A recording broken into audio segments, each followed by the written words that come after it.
Welcome, ladies and gentlemen, to another action figure review. Today, we are looking at the new Batman Adventures figure number 18, Nightwing.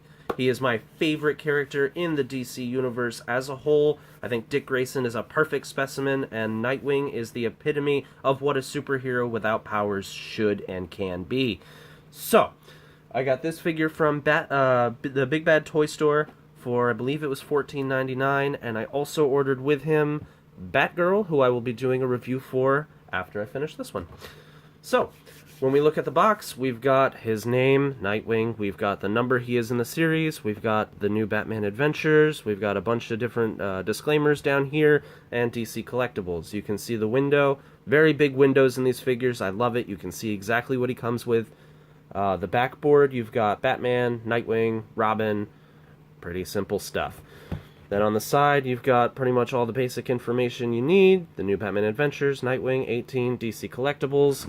On the back, you've got the same beautiful card, only it's pulled back a little bit. Batman, Nightwing, Robin, Tim Drake, and all of the stuff down here that I'm not going to bother to read.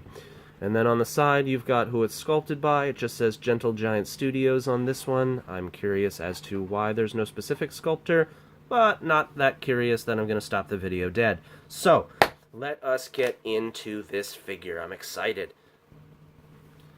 Alrighty, now we've got him out of the box, and he does come with quite a bit of accessories. Most of them are hands.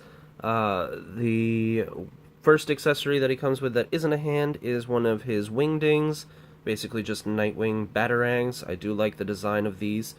And a pair of binoculars, which I believe he used in an episode or two, but those are pretty cool. Then we've got his other set of accessories. He's got a wingding holding hand, another wingding holding hand, a third wingding holding hand. That one looks like it'll hold the binoculars. Just an assortment of different hands. That's pretty much it. And then also in here he comes with a stand. I believe it's an armature, a stand, what have you. He's got the base that has the image of the figure itself.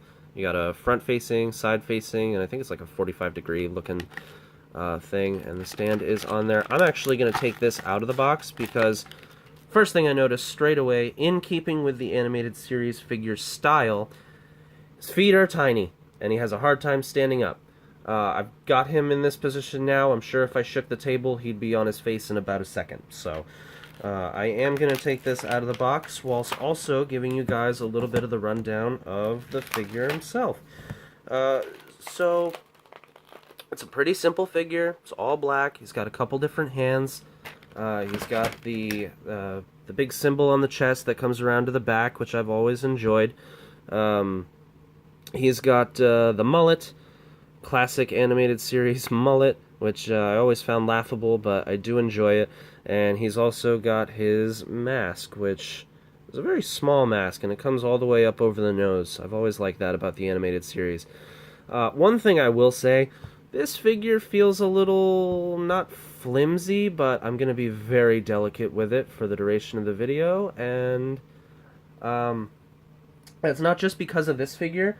I got the New Adventures of Batman, and his hand popped off while I was swapping out one of the hands very delicately. So I am just going to treat these figures as if they were a Fabergé figure, and hopefully not break any more of them and have to glue the hands on. Although I did pick his hand with the grappling hook because I totally dig that hand. I like that he's holding the grappling hook. Anyway, we're talking about Nightwing. So, let's get right into articulation. With his head, he has some kind of joint in there. I'm not going to try and rip it off, because like I said, I'm scared with these figures. He's got quite a bit of rocker in every direction. He's got forward, pretty good. Backwards, the mullet does get in the way a little bit, but they sculpted it so that it kind of, flies out, so you can turn his head all the way around. That doesn't get in the way of that. And that's about it for the head. It does have a very fair amount of rocker. I'm sure there's another pin in there somewhere, but yeah, I'm not going to try and take it off. Then you get down into the shoulders.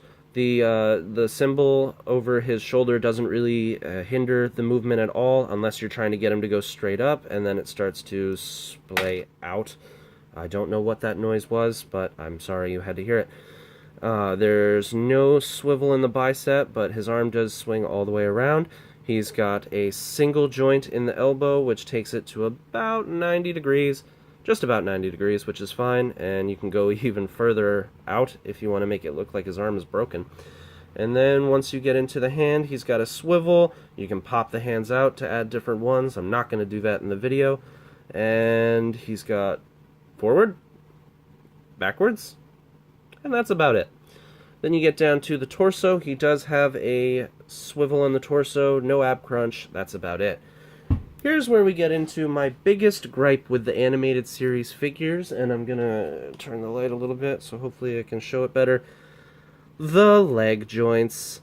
So he's got these interesting pivot points in the legs, which allow for a tiny bit of forward motion. Backwards, not at all. The butt sculpt gets in the way. But then he's got the pins which allow the leg to come way past 90 degrees. He is an acrobat, so I guess that'll allow for some posing. But the forward and back being very limited, this guy's going to be standing. I'm pretty sure in any pose I put him in, he's going to be standing. And then once you get to the knees, they are single jointed. They come to a little less than 90. Not too bad. And then, as I said at the beginning of the video, you've got the super duper tiny feet. It's like Rob Liefeld drew those. He can go back a little bit, forward a decent amount, and it's got a rocker pin in there, which I'm not even going to test by moving it all the way around, but I'm sure that it might turn around. That's about all I'm going to risk on that one. But yeah. This is overall a pretty nice looking figure. I didn't get him so I can do a ton of dynamic poses and all that. I knew he would probably end up just standing there, much like my Batman does. Probably perched in a high point, like he's about to jump off. But yeah, I'm actually pretty happy with this figure. I'm going to toy around with it a little bit. If something breaks off, I'll just have to glue it. I didn't get this figure for, you know, it was less than $15, so I'm somewhat okay with that. Actually, looking at him with the Batman figure, I really like it. I really like the aesthetic of these two figures. It really captures the animated series for me, which I've been rewatching on the DC Universe app because I'm a sucker for DC, and yeah, I'll pay a monthly subscription to be able to watch high-definition Batman animated series. But, yeah. Some other stuff that it came with was a little catalog kind of thing for the rest of the animated series figures. They have, in the red, they have the animated series. In the blue, they have the New Adventures, which were the two different seasons of the show. You've got a couple of different figures that they show off. I'm looking forward to, I'm going to get probably the classic animated series, because you can see there's a difference. This is the second season of the show, Batman, and this is the one from the original series, and they have a expressions pack, which has a ton of different heads, a couple different capes, bunch of different gadgets, so I'm probably going to get that one soon. I'm pretty excited. Then you've got Roxy Rocket with a big rocket, and then you've got a bunch of different characters, and the Batmobile, which, oh, if I were made of money, I would have the Batmobile, especially the set that comes with Batman and Robin. And back to the stand. That's pretty cool. And then you've also got a little disclaimer piece that just kind of tells you about how the stands work. That's not really that hard to figure out. And the backside is blank. So overall, yeah, I really like this figure. I'm excited to see what I can do with him on my shelf. I'll probably swap out the hands and have him holding a wingding or something like that. And, yeah. So, this is going to be it for this video. I hope you liked it. Make sure to comment in the comments section anything you would like to see me improve upon in the videos. Comment if you have this figure, any questions that you may have. Like I said, next figure unboxing I'll be doing is Batgirl. I actually have to go to work in a minute, so probably won't get to that today. But go ahead and, like I said, like the video, post in the comments, what have you, and yeah, go animated series. Have a wonderful day, everybody. Thanks for watching. Bye.